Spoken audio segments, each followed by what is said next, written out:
Si le gouvernement annonçait qu'il a décidé de ponctionner une petite partie de votre salaire chaque mois pour le mettre sur un compte épargne, et si dans quelques mois, voire quelques années, vous alliez consulter ce compte et qu'il y avait 2 ou 3 000 euros à disposition, est-ce que votre réaction première serait de dire que vous n'avez pas besoin de cet argent et qu'il peut retourner dans les caisses de l'État? Moi, ça me paraît plutôt invraisemblable. Et pourtant, c'est souvent ce qui se passe en France avec la formation professionnelle, puisqu'un grand nombre de salariés y renoncent.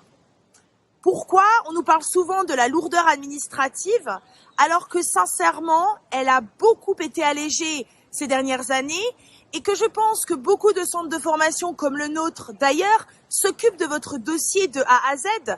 Ça devrait vous prendre que quelques minutes. Allez voir sur le répertoire national des certifications professionnelles.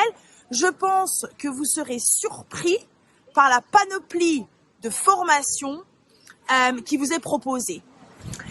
Je me trouve actuellement en Angleterre, comme vous pouvez peut-être le deviner par le décor derrière moi. Et lorsque je parle à des dirigeants anglais qui veulent investir dans la formation linguistique de leurs salariés, du dispositif du CPF, eh bien croyez-moi, je fais beaucoup d'envieux puisque rien de tel n'existe ici. Vous savez peut-être que lorsque la réforme des formations professionnelles a eu lieu il y a quelques années, eh bien le DIF est devenu CPF.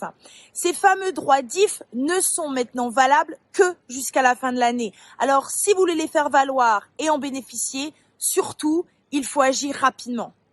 Et bien sûr, si ce sont les langues étrangères qui vous attirent, alors n'hésitez pas à prendre contact avec mon équipe et moi, et nous ferons un plaisir d'organiser une consultation gratuite pour vous montrer toutes les options possibles et imaginables pour apprendre une langue étrangère en 2021.